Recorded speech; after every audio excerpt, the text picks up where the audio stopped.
Climb inside this cramped steel coffin. Feel the weight of 45 tons pressing down through narrow treads. Your hands grip controls that respond like molasses in winter. The engine roars behind you, a temperamental beast that could die at any moment. Welcome to the Panther, Germany's so-called superior tank, the same machine that broke down more often than it fought. The same vehicle that spent more time in repair shops than on battlefields. What Allied tankers discovered inside these captured German marvels would shatter every assumption about tank warfare, and change how we understand one of history's greatest engineering debates. December 1944, the snow-covered forests of the Ardennes. American tank crews huddled in their Shermans, watching German armor pour through the mist. Panthers, the sleek predators of the battlefield. 45 tons of sloped armor and a 75mm high-velocity gun. Every American tanker had heard the stories. One Panther could take on 5 Shermans. The German tank's frontal glacis armor was 80mm thick at 55 degrees, providing effective protection equivalent to 139mm. Its turret front measured 100mm. Its Kwak K-42L-70 gun could penetrate a Sherman from over 2,000 meters away. American tankers called their own vehicles Ronsons, after the cigarette lighter. Lights, every time, they said grimly. The crews climbing into their 33-ton Shermans that frozen morning knew the numbers. They knew the Panther outgunned them. They knew its armor could shrug off their 75mm rounds from the front. They knew that in a straight fight at long range, they were outmatched. The German tankers knew it too. They had been told their Panthers were invincible, that American tanks were inferior in every way. Their propaganda films showed Panthers crushing Sherman after Sherman, German steel triumphant over American mass production. The Panther had been designed specifically to counter the Soviet T-34. After German forces encountered T-34s during Operation Barbarossa in 1941, particularly at the Battle of Mtsensk in October 1941, German High Command immediately dispatched a Special Armor Investigation Committee. The Panther Commission formed in November 1941. Mann's design was selected in May 1942. First prototype appeared in September 1942. Production began January 1943. On paper, it was perfect. The ultimate medium tank. Nearly every technical specification favored the German machine. But something strange started happening as American forces pushed deeper into German territory. Tank recovery teams began finding abandoned Panthers. Not knocked out by enemy fire, not disabled by mines, simply abandoned by their crews. Engines cold, fuel tanks still containing diesel, transmissions locked up. Final drives shattered. Some Allied forces did capture and attempt to use Panthers. The British Coldstream Guards famously operated a Panther they named Cuckoo during fighting at Geitsteren Castle in late 1944 and Operation Blackcock in January 1945. Canadian forces captured an intact Panther in Italy in October 1944, called it the Deserter, and used it in multiple assaults before sending it for study. Polish resistance fighters captured 2 Panthers during the Warsaw Uprising in August 1944. They used them to destroy German machine gun nests and to liberate the Gensioka concentration camp, freeing 348 prisoners. But within days, both Panthers were immobilized due to lack of fuel and batteries and had to be set on fire to prevent recapture. The pattern was consistent. Captured Panthers could fight brilliantly for short periods. Then they broke down. The British, who built 9 Panthers post-war using German parts and technicians, tried to conduct standard acceptance trials in 1947. They could not complete the trials. The Panthers kept breaking down. The British report concluded that very little information of any value was obtained due to the general mechanical unreliability of the Panther. The French army, which operated Panther units post-war using captured vehicles, conducted the most thorough evaluation.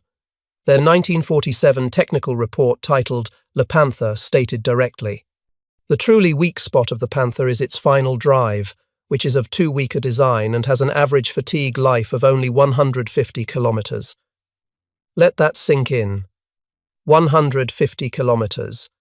Less than 100 miles before the final drives, the units that transferred power from the transmission to the tracks needed complete replacement.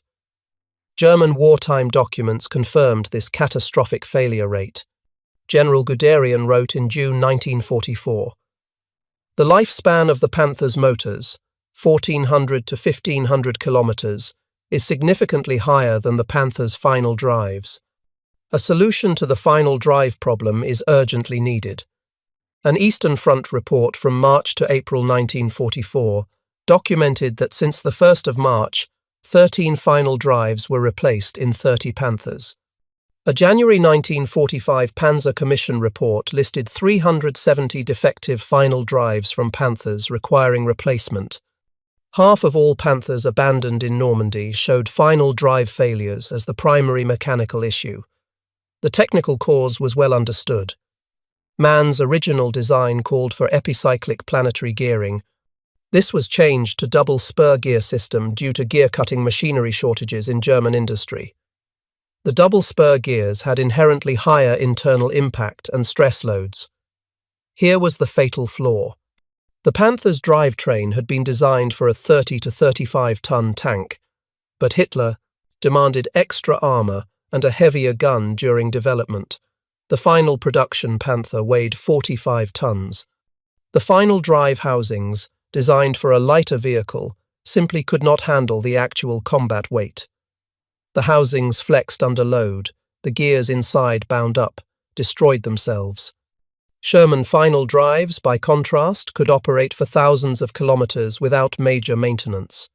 French operational experience from 1946 to 1950 with their captured Panther units confirmed the 150-kilometer failure rate repeatedly.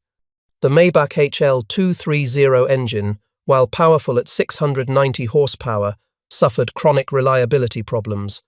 During Operation Citadel at Kursk in July 1943, Panzer Abteilung 54 experienced 20 fuel pump failures by July 8. Fuel leaks from these failures caused 3 Panthers to become total losses due to engine fires. 2 Panthers from the initial deployment burned out from engine fires just getting off the trains before the battle even began. Documented Maybach engine problems included cylinder head gasket failures, connecting rod breakage, oil pump driveshaft breakage, engine fires from oil leaks onto hot exhaust manifolds, cooling fan drive bearing failures, and chronic overheating.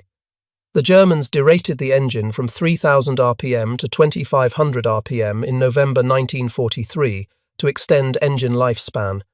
This reduced maximum speed from 34 miles per hour to 28 miles per hour and power output from 700 to 580 horsepower. Even after these derating measures, average Maybach engine life in Panthers was only 1,000 kilometers, according to the French post-war technical report, with maximum life reaching 1,400 to 1,800 kilometers in some cases. The Panther's turret traverse system added another layer of complexity. Early AUSF-D models used a single-speed hydraulic system requiring approximately 60 seconds for a full 360-degree rotation. Later, AUSF A and G models featured selectable high and low gear ratios. At 2,500 rpm in high gear, the turret could traverse in 17 to 18 seconds. At low RPM or in low gear, traverse time extended to 60 to 93 seconds. The system's performance varied constantly with engine speed. If the engine died, the turret could not traverse at all. The Sherman, by contrast, used an independent auxiliary electric motor. The Sherman's turret always rotated in 15 seconds regardless of engine speed. The commander could traverse the turret even with the main engine off using the backup generator. This consistency provided enormous tactical advantages. The Panther's theoretically faster traverse at optimal engine speed was meaningless when mechanical failures stopped the engine, or when tactical situations required turret movement while the engine idled. The 7-speed manual transmission was stiff and difficult to shift. Every gear change was a battle. Sherman transmissions were smooth and nearly automatic in operation. The Panther's narrow track width, despite good ground pressure on paper, meant less actual contact with soft ground. In mud or snow, Panthers frequently became stuck. Their excellent cross-country performance applied only to firm, dry terrain. The Sherman's wider tracks provided superior real-world traction in varied conditions. Crew ergonomics in the Panther were poor. The interior was dark and cramped. The gunner's position was more confined than in a Sherman. The loader had to reach across the large gun breech in awkward positions to access ammunition scattered around the fighting compartment. The Sherman's ammunition storage featured ready racks within easy reach of the loader. Everything was organized logically. American automotive engineers had designed the Sherman using the same human factors principles they applied to automobiles. Make it easy for the operator. By March of 1945, the complaints from American tankers about facing Panthers and Tigers had reached General Eisenhower repeatedly. He wrote to the commanding generals of the 2nd and 3rd Armored Divisions, asking for detailed assessments. General White, commander of 2nd Armored Division, prefaced his reply by asking Eisenhower to make allowances for the traditional enthusiasm displayed by the American soldier when given the opportunity to express himself regarding any possible shortcomings in his equipment. General Collier, commander of Combat Command A of 2nd Armored Division, provided a detailed assessment.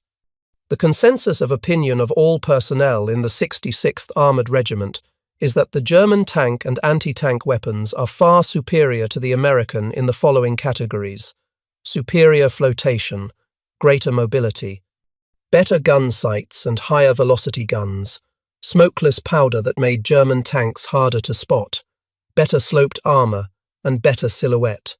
Collier then contested Eisenhower's rationalization that American equipment limitations were justified by shipping distances. The fact that our equipment must be shipped over long distances does not, in the opinion of our tankers, justify our inferiority. This was March 1945. The war in Europe would end in May. Eisenhower replied immediately, "I feel that your conclusions should go at once to the War Department, and I am sending them on to General Marshall without delay. Too late for any changes to affect the outcome." But these documented assessments reveal that American tankers clearly recognized the Panther's advantages in direct combat. They wanted better tanks. They were not blind to the Sherman's limitations. Yet they won anyway. Not despite the Sherman, but because of what the Sherman represented. A complete weapon system optimized for total war. Between June and December 1944, the 12th Army Group lost more than 2,000 medium tanks, mostly Shermans. These losses shocked the American public when soldiers' letters home and press reports revealed the scale of tank casualties. In January 1945, New York Times correspondent Hanson Baldwin wrote critical editorials urging congressional inquiry into American tank adequacy. The Army leadership responded with articles defending the Sherman. Major General Levin H. Campbell, Jr., Chief of Ordnance, released Eisenhower's letter to diffuse further criticism. After the war, General Marshall tried to explain American tank performance, acknowledging that from summer 1943 to spring 1945, German Tigers and Panthers outmatched Shermans in direct combat. But Marshall's explanation emphasized that American doctrine never intended for medium tanks to fight heavy tanks alone. Tank destroyers, artillery, and air support were meant to neutralize heavy armor, while medium tanks performed their primary role of exploiting breakthroughs and supporting infantry. The Sherman's combat record, examined beyond individual engagements, demonstrates overall effectiveness. American and British forces landed in Normandy in June 1944. By May 1945, 11 months later, Allied armies had advanced from the French coast to Berlin, conquered Germany, and ended the war in Europe. German forces equipped with technically superior armor could not stop this advance, not because Panthers and Tigers were ineffective in battle, they were deadly when they fought, but because they could not fight consistently enough to matter strategically. A tank that breaks down before reaching battle provides zero combat power. A tank immobilized by lack of fuel contributes nothing. A tank awaiting spare parts that never arrive becomes a stationary pillbox. Strategic effect requires sustained operations over time and distance. The Sherman provided sustained operations. The Panther did not. The Sherman succeeded because it prioritized the right factors, not gun penetration at maximum range, not armor thickness in frontal engagements, but reliability, maintainability, crew survivability, production capacity, logistical sustainability, and tactical flexibility. Consider the Sherman's 5-man crew layout. Commander, gunner, loader, driver, assistant driver, who also operated the bow machine gun. The crew positions allowed efficient operation and good crew coordination. Multiple escape routes included a large belly hatch, side hatches, and turret hatches. When a Sherman was hit, crews had excellent chances of escaping. The British, after studying captured Tiger 131, used its technical details to help design the Sherman Firefly with the 17-pounder gun. Sherman variants addressed different tactical needs. The M4A 3E2 Jumbo featured 102mm glacis armor and 152mm turret front armor. Fisher Tank Arsenal produced 254 Jumbos from May to July 1944. These were deployed as breakthrough tanks to lead assaults. The wet ammunition storage system, introduced in Sherman production, placed ammunition in water glycol jacketed bins. This reduced fire probability when penetrated from 60 to 80% down to 10 to 15%. This single improvement saved thousands of crew lives. The 76mm M1 gun, introduced in January 1944 and first seeing combat in July 1944 during Operation Cobra, provided improved armor penetration. However, the 76mm gun had significantly worse high-explosive performance than the 75mm. The 75mm M48 HE round produced 950 effective fragments in a 20-foot radius, according to U.S. Army Technical Manual 9-1907. The 76mm M1 produced only 560 fragments. The reduction in HE effectiveness was a real tactical limitation that many units preferred to avoid. American tankers understood that tanks fought infantry far more often than they fought other tanks. High explosive effectiveness mattered more in most combat situations than armor-penetrating capability. The Panther's 22PA-42L70 gun, optimized for anti-armor performance with its high velocity and long barrel, fired a weaker HE shell compared to lower-velocity weapons. High-velocity long-barrel guns sacrifice explosive effectiveness for armor penetration. You cannot optimize for both simultaneously. Israeli forces recognized the Sherman's fundamental soundness.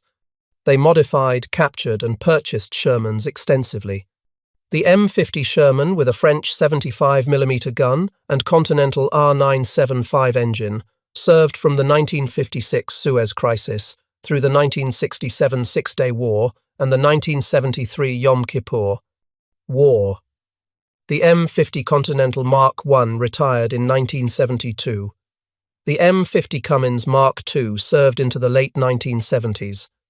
The M51 Sherman mounted a French 105mm gun. It served from 1965 into the early 1980s. Israeli M51s successfully engaged modern Soviet T-54, T-55, and T-62 tanks, using 105mm heat rounds. Israel sold 75 M51s to Lebanese militias in 1976 and over 100 to Chile, which used them until 1999 and kept some in reserves until 2006. This operational longevity from World War II through the 1970s and 80s demonstrates the Sherman's fundamental design, soundness, and adaptability. Now consider the Panther's systemic failures. Production totaled approximately 6,000 vehicles between January 1943 and March 1945. Not 9,000 as commonly stated. Multiple authoritative sources confirm 6,000 as the accurate total, with some sources citing specifically 5,964 built. Peak monthly production reached 380 in July 1944, but averaged far lower. Frontline combat strength peaked on September 1, 1944 at 2,304 tanks. But that same month, a record 692 tanks were reported lost. The last operational report, dated March 15, 1945, lists only 361 operational out of 740 Panther tanks total. Only 49% operational at war's end. Allied bombing targeted Panther production facilities. Daimler-Benz was struck on August 6 and August 23, 1944. MAN was bombed on September 3, October 3, October 19, 1944, then again on January 3 and February 20 to 21, 1945. These raids forced spare parts production to plummet from 25 to 30% of tank production in 1943 to only 8% in late 1944. Panthers in the field had to be cannibalized for parts to keep others running. The lack of spare parts compounded mechanical reliability problems. German crew training quality declined severely as the war progressed. Historian Stephen Zaloga observed that the Panthers' disappointing performance in the Ardennes against American Shermans, despite superior technical specifications, resulted from poor crew quality by this point in the war. Most Panther crews were inexperienced with minimal training. Lack of training exacerbated the Panthers' technical weaknesses.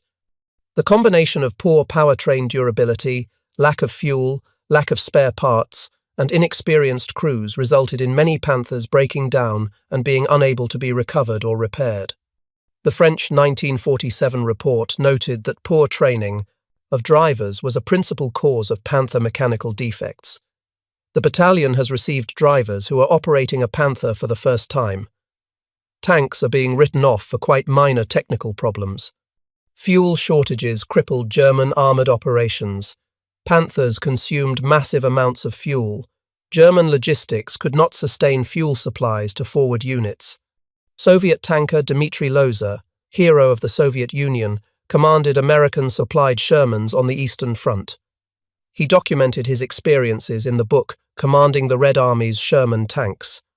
In an interview, Loza stated directly, "The service life of the Sherman track was in excess of 5,000 kilometers." He praised Sherman reliability extensively, noting the auxiliary gasoline engine for charging batteries that eliminated the need to run the full 500 horsepower main engine. He commended superior American armor quality with no interior spalling, comfortable crew stations, and general mechanical reliability. He noted the Sherman drove like a car on hard surfaces, and our T-34 made so much noise that only the devil knows how many kilometers away it could be heard. The Sherman's cost efficiency enabled mass production. Initial M3 and early M4 Chrysler contract prices in 1940 to 1942 were $33,000 to $33,500. Later variants ranged from $44,556 to $64,455 depending on model. Official U.S. Army catalog prices in August 1945 listed most Sherman models at $44,000 to $55,000.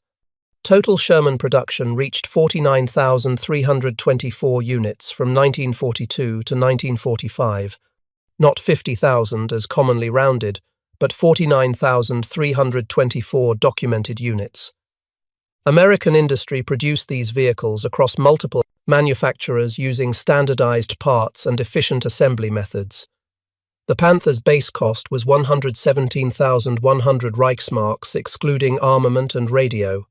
With the Quip K-42 gun and equipment, combat-ready cost reached approximately 143,912 Reichsmarks. German industry struggled to produce even 6,000 Panthers despite enormous effort. American doctrine emphasized combined arms integration. Shermans operated with infantry, artillery, tank destroyers, and air support. American commanders understood that tank versus tank battles were relatively rare. Most tank combat involved supporting infantry, destroying fortifications, and engaging soft targets. The Sherman's reliable mobility and excellent HE performance made it ideal for these missions. American tank destroyer battalions equipped with M10, M18, and M36 tank destroyers provided dedicated anti-armor capability. The M36 with its 90mm gun could penetrate Panther armor more effectively than Shermans. During the Battle of the Bulge, M36 equipped battalions, including the 610th, 703rd, and 740th Tank Destroyer Battalions, proved highly effective against German armour. 4 M18s, along with M4 Shermans and infantry from 10th Armoured Division, occupied Noville north of Bastogne and stopped a German armoured attack with flank fires, destroying 30 heavy tanks, including Panthers and Tigers. The Battle of the Bulge in December 1944 and January 1945 tested American armour doctrine under the worst conditions. Hitler's Ardennes offensive launched on December 16, 1944, with approximately 1,500 tanks and assault guns in 24 divisions, including 10 Panzer divisions. The main thrust fell on the 99th and 2nd Infantry Divisions. German forces achieved surprise and initial success. American units, including the 740th Tank Battalion, scrambled to respond. Men pieced together damaged tanks from depot stocks, sometimes finding dead crews still inside vehicles that smelled of death. They managed to assemble 3 M4 Sherman tanks and 1 M36 tank destroyer. On December 19th, this small force engaged elements of SS Lieutenant Colonel Joachim Peiper's battle group, equipped with Panthers and King Tigers at Stoumont. The improvised American tank force knocked out 3 Panthers, helping halt Peiper's spearhead. Throughout the Bulge fighting, American tank destroyers proved their value. Towed anti-tank guns were ineffective in the cold, wet weather and rough terrain. Throughout First Army, 3/4 of towed tank destroyers lost were total losses. The 801st Tank Destroyer Battalion, equipped with towed guns, lost 17 guns in just 2 days. The 644th Tank Destroyer Battalion, equipped with M10 self-propelled guns fighting alongside them, found ideal opportunities for close-range ambushes and claimed 17 German tanks in the same period. The contrast convinced Eisenhower to approve conversion of all remaining towed units to self-propelled guns in January 1945. The M36, just entering service when the offensive began, proved highly effective throughout the Ardennes campaign. Its 90mm gun, the same armament carried by the M26 Pershing heavy tank beginning to reach frontline units, could engage Panthers and Tigers on more equal terms. American logistics enabled sustained operations. Sherman engines used readily available gasoline. Spare parts flowed continuously from factories to frontline units. Maintenance could be performed by moderately trained crews. Battle-damaged Shermans were recovered, repaired, and returned to service rapidly. The U.S. 3rd Armored Division entered combat in Normandy with 232 M4 Sherman tanks.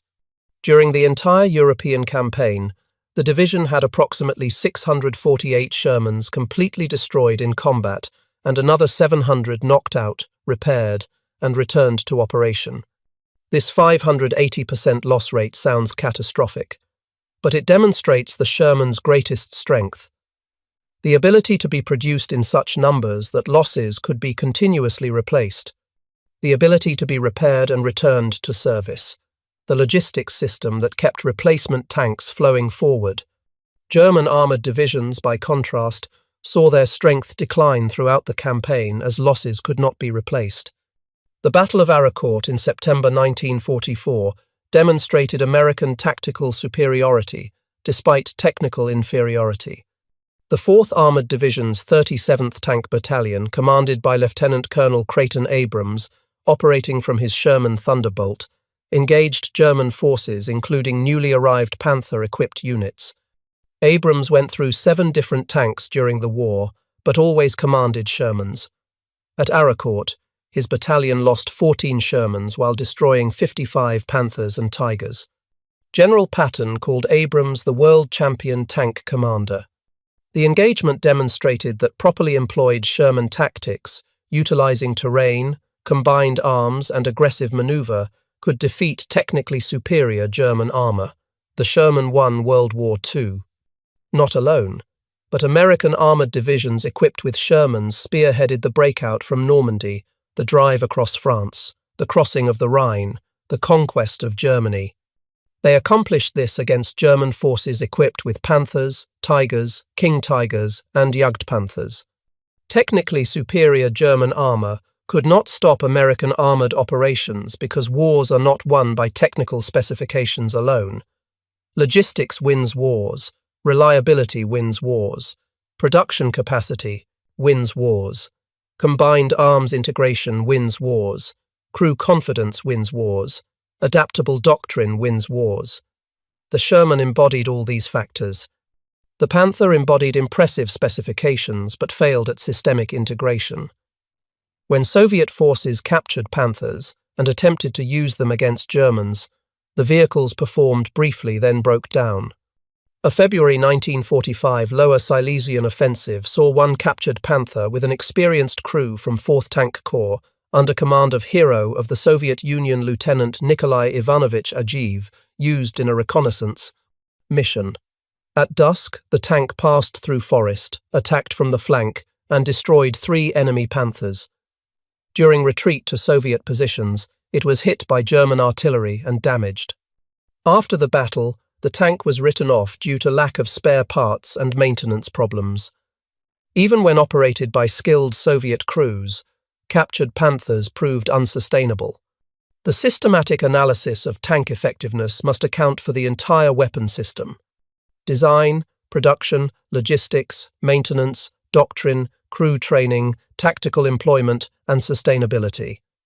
The Panther excelled at a narrow set of specifications: gun penetration at long range, frontal armor protection in direct engagement, speed on good terrain.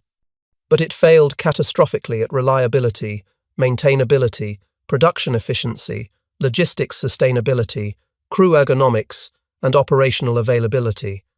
The Sherman provided adequate performance in gun and armor specifications while excelling at reliability, maintainability, production efficiency, logistics sustainability, crew ergonomics, escape provisions, and operational availability. In total war, adequate technical specifications combined with superior systemic factors defeat superior technical specifications combined with inferior systemic factors, every time. The lesson transcends World War II. The lesson transcends tank design. Any weapon system, any tool, any technology must serve its users under real-world conditions, must function reliably when needed most, must be maintainable with available resources and infrastructure, must account for human factors in operation and maintenance, must integrate effectively with other systems, must align with operational doctrine, must be sustainable through the logistics chain, must be producible in quantities that meet demand. Technical excellence that ignores these factors produces expensive failures that look impressive on paper but collapse under operational stress. Practical adequacy that embraces these factors produces war-winning tools that perform reliably under the worst conditions. The Panther's development, rushed into production after encountering T-34s, never achieved the maturity needed for reliable field operations. Its combat debut at Kursk in July 1943 was disastrous with widespread mechanical failures. Improvements reduced but never eliminated the fundamental design flaws. The final drive problem, rooted in weight growth beyond original design parameters, was never solved. Engine reliability improved somewhat, but remained poor compared to Allied tanks. The complexity of the design exceeded German industrial capacity to manufacture with adequate quality control, especially as Allied bombing damaged factories and disrupted supply chains. The Panther represented German engineering's tendency toward over-optimization for specific parameters at the expense of overall system effectiveness. The Sherman represented American industrial pragmatism: design for manufacture, design for maintenance, design for logistics, design for the crew. The Sherman was never intended to be the best tank by any single metric. It was intended to be good enough at everything while being excellent at the factors that mattered most for sustained operations: reliability, maintainability, producibility. The automotive industry's mass production expertise, applied to plate, tank manufacturing, created a weapon system that could be built by the thousands and sustained across global supply lines. Ford, Chrysler, General Motors, American Locomotive Company, Baldwin Locomotive Works, Lima Locomotive Works, Pacific Car and Foundry Company, and others produced Shermans using standardized components and efficient assembly methods. The last Panther rolled off production lines in March or April 1945. By then, many were being abandoned before even reaching combat units due to lack of fuel and trained crews. The last Shermans rolled into Berlin in May 1945 as the war in Europe ended. Israeli-modified Shermans fought in the Yom Kippur War in October 1973, nearly 30 years after the war ended. This operational longevity gap of 3 decades between the Panther's extinction and the Sherman's continued evolution illustrates which design philosophy proved more sustainable. The Panther was a developmental dead end. No post-war tank designs borrowed significantly from it. The Sherman influenced post-war tank development globally because its fundamental approach, prioritizing reliability and maintainability alongside combat capability, represented the correct balance for practical military operations. American tankers in 1945 understood these truths through direct experience. They faced Panthers in combat. They recovered abandoned Panthers from the battlefield.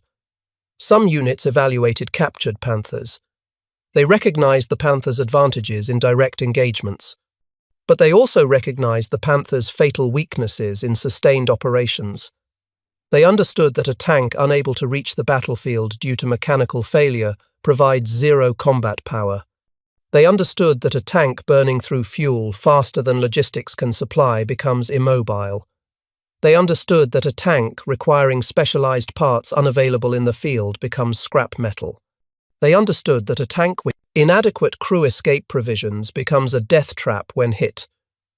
The Sherman's nickname as Ronson Lighter reflected the real fire danger from ammunition stowage in early models. This was a serious problem that cost lives. American engineers responded with wet ammunition stowage, dramatically reducing fire risk. German engineers made no equivalent improvements to Panther survivability. The Sherman's relatively thin armor was a real vulnerability in direct tank combat. American doctrine responded by emphasizing combined arms, avoiding frontal engagements when possible, and using tank destroyers for anti-armor missions.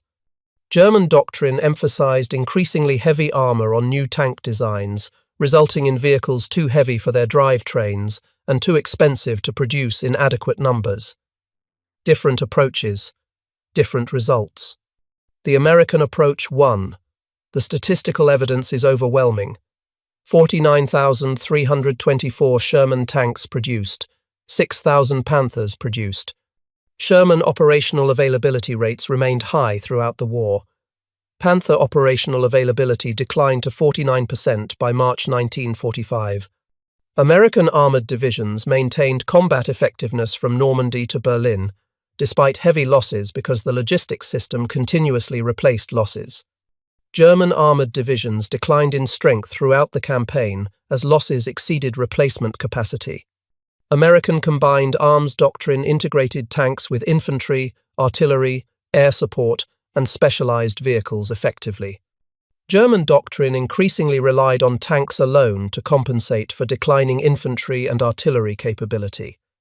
Understanding the Sherman's success requires examining American industrial mobilization. When war began, American automotive manufacturers converted production lines from civilian vehicles to military equipment.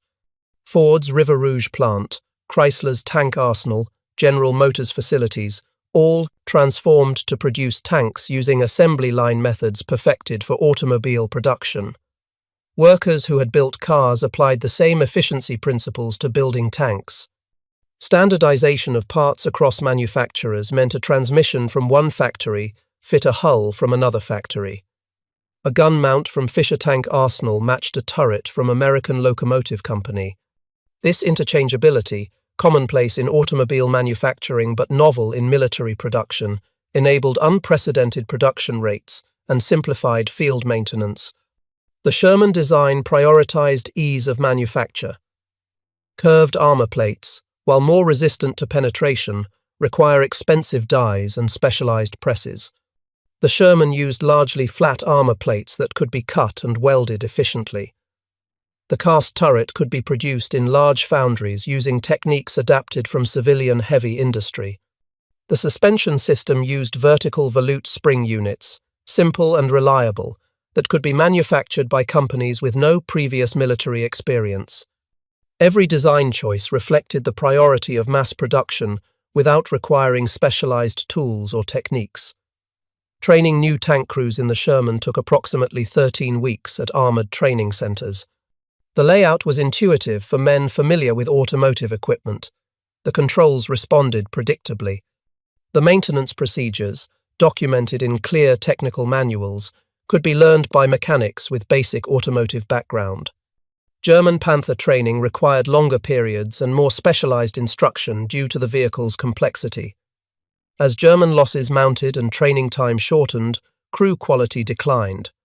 American training pipeline, by contrast, maintained consistent standards throughout the war, producing adequately trained crews at the rate operations demanded. The Sherman's maintenance advantages became apparent in sustained operations. An average Sherman engine change required 8 to 10 hours with a trained crew and proper equipment. The power pack, engine and transmission together could be removed and replaced as a unit. Armored divisions carried spare power packs on trucks following advancing tank columns. A disabled Sherman could be back in action within hours. Panther engine removal required significantly more time and specialized equipment. The engine and transmission were separate units, each requiring individual removal procedures. Field maintenance of Panthers often proved impossible, requiring tanks to be towed long distances to depot-level facilities. Many Panthers were abandoned after relatively minor failures because repair in the field was impractical. Sherman track replacement could be accomplished by the crew in the field in 3 to 4 hours per side. The track blocks were relatively lightweight and could be handled by 2 men. Panther tracks were heavier and more difficult to work with. The interleaved road wheel system, while providing excellent ride quality, meant that if an inner road wheel was damaged, multiple outer wheels had to be removed first to access it. In winter conditions, mud and snow froze between the interleaved wheels, immobilizing Panthers until extensive de-icing efforts were completed. Shermans with their simpler suspension and independently mounted road wheels did not suffer this vulnerability. The logistics tail for Sherman operations was extensive but sustainable. Each armored division required thousands of tons of fuel, ammunition, spare parts, and supplies monthly. American logistics units delivered these supplies reliably across growing distances as armies advanced through Europe. The Red Ball Express, a truck convoy system, delivered 7,000 tons of supplies daily at its peak. Liberty ships brought material from American factories across the Atlantic. The logistics system worked because it was planned, resourced, and executed as an integrated whole. German logistics, by contrast, collapsed as Allied bombing destroyed rail networks, fuel production facilities, and transportation infrastructure. Even when Panthers were mechanically sound, lack of fuel immobilized them. Sherman fuel consumption, while substantial, remained within logistical sustainability. Combat operations consumed fuel at high rates, but American logistics could deliver adequate supplies continuously. Panthers consumed fuel at similar or higher rates, but German logistics could not maintain supply. The difference was not vehicle consumption, but logistics system capacity. American logistics was built to support mechanized warfare on a global scale across ocean supply lines. German logistics was designed for relatively short campaigns within Europe and collapsed under sustained operations and Allied interdiction. The Sherman succeeded because it was designed, produced, and employed as part of a complete military system. The Panther failed because it was designed as a technically superior weapon without adequate consideration for the system required to sustain it in combat. Wars are fought by systems, not by weapons. The side with the better system wins, even when the enemy has better weapons. The United States in World War II built and sustained a military system capable of projecting power globally, supplying forces across oceans, maintaining equipment in harsh conditions, training replacement personnel continuously, and adapting doctrine to changing circumstances. Germany built increasingly sophisticated weapons that its industrial base could not produce in adequate numbers, its logistics network could not sustain in the field, its training pipeline could not provide adequate crews for, and its tactical doctrine could not employ effectively given declining resources. Post-war analysis by military professionals confirmed these conclusions. The French army, operating captured Panthers from 1946 to 1950 in the 501st and 503rd Armoured Regiments, documented every mechanical failure and operational limitation. Their 1947 technical report, Le Panther, became the definitive assessment of the vehicle's true performance under sustained military operations. The report confirmed the 150-kilometre final drive life, the 1,000-kilometre engine life, the maintenance difficulties, the fuel consumption, the crew discomfort, the tactical limitations. French engineers and tankers, initially impressed by the Panther's specifications, concluded that the Sherman was the superior combat vehicle when all factors were considered. They noted that while certain Panther features were admirable, particularly the gun and optical equipment, the overall package was unsuitable for sustained military operations. The British post-war evaluation reached similar conclusions. British forces captured numerous Panthers during the campaign in northwest Europe. After the German surrender, British authorities commandeered a German Panther assembly facility at Hanover and forced completion of 9 additional Panthers using existing components and German technicians. These 9 British-built Panthers, completed in spring 1946, were intended for comprehensive testing. Standard British armoured vehicle acceptance trials were conducted on 2 Panthers and 2 Jagd Panthers. The trials had to be halted when the last working Panther damaged its transmission during a hill climbing test. All other Panthers had already been cannibalized for spare parts or had broken down from mechanical failures. The conclusive report, dated February 1948, stated that very little information of any value was obtained, noting the reason as the general mechanical unreliability of the Panther and Jag Panther tanks. Britain, like France, found that captured Panthers were interesting technically but useless operationally. American testing at Aberdeen Proving Ground in Maryland examined captured Panthers, though detailed public reports comparable to the French assessment have not been widely published. Multiple Panthers were documented at the U.S. Army Ordnance Museum at Aberdeen. The facility specifically examined captured enemy equipment from every battlefront. American engineers recognized the Panther's advanced features, but also documented its numerous flaws. The knowledge gained influenced post-war American tank development, though not by copying Panther systems. Rather, American engineers learned what not to do. How over-optimization for specific parameters creates systems that fail under operational stress. How complexity without corresponding reliability produces unusable weapons. How impressive specifications mean nothing if the vehicle cannot be sustained in combat. The developmental dead end of the Panther contrasts sharply with the Sherman's evolutionary success. Many World War II weapons systems continued in service for decades or influenced post-war development significantly.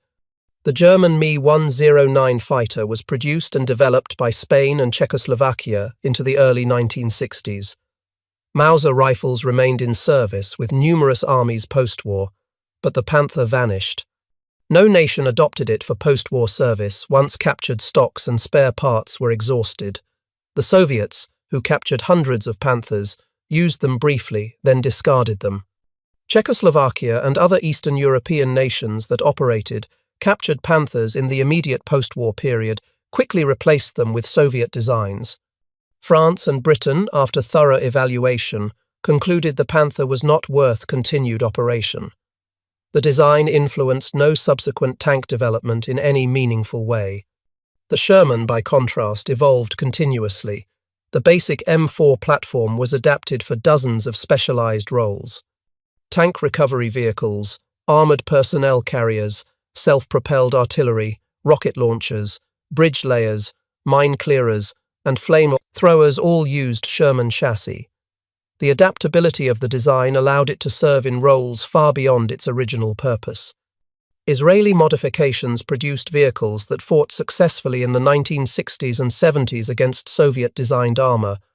The M50 and M51 represented comprehensive rebuilds that retained only the basic hull while upgrading every system. These Israeli Shermans mounted French cannons, American or British engines, improved suspension, modernized fire control systems, and enhanced armor. They proved that the fundamental Sherman design was sound enough to accept decades of improvements. The Panther's design allowed no such evolution. Its complexity and tight integration meant modifications were impractical. The vehicle was optimized for its original configuration and could not adapt.